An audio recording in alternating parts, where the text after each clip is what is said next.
నిన్న రాత్రి 12:30కు ఒక కాల్ వచ్చింది ఇన్స్పెక్టర్కు, కుకట్పల్లి ఇన్స్పెక్టర్ రాజశేఖర్కు, కేపీహెచ్బి. ఇక్కడ మన సర్దార్ పటేల్ నగర్లో ఒక మర్డర్ అయింది అని చెప్పేసి ఇమ్మీడియట్గా వాళ్ళ team, Srilatha SI, night in charge DI Yadaiah వీళ్ళంతా వచ్చారు. తెలుసుకుంటే ఏమైంది అంటే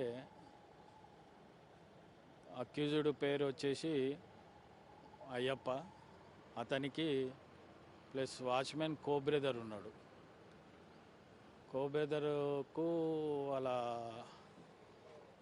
ఇల్లీగల్ కాంటాక్ట్స్ ఉన్నాయని తెలుస్తుంది. ఇంకా ఇన్వెస్టిగేషన్లో ఉన్నది.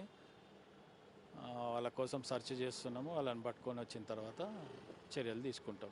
గంజాయి మధ్యలో హత్య చేసినట్టు కొన్ని ఆరోపణలు వస్తున్నాయి. గంజాయికి దీనికి ఏం సంబంధం లేదు. ఇది ప్యూర్లీ పాత రివెంజెస్ తోటి ఇల్లీగల్ కాంటాక్ట్స్తో అయినట్టు తెలుస్తుంది.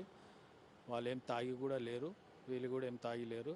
వీళ్ళు భోజనం చేసి కూర్చున్నారు. వాళ్ళు బీరో ఏదో తాగుతున్నారని శబ్దం వస్తే వాళ్ళు అడిగితే కొట్లాట అయ్యిందని తెలిసింది.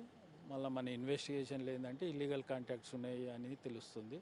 పూర్తి వివరాలు మీకు తర్వాత చెప్తాం. ఉద్దేశపూర్వకంగానే వచ్చి హత్య చేసినట్లు ఏమన్నా? ఎస్, ఉద్దేశపూర్వకంగానే హత్య చేసినట్టు తెలుస్తుంది. ఎంతమందిని అదుపులోకి తీసుకున్నారు సార్? ఇంకా అదుపులోకి తీసుకోలే, సర్చింగ్ చేస్తున్నాం. Thank you. రైట్.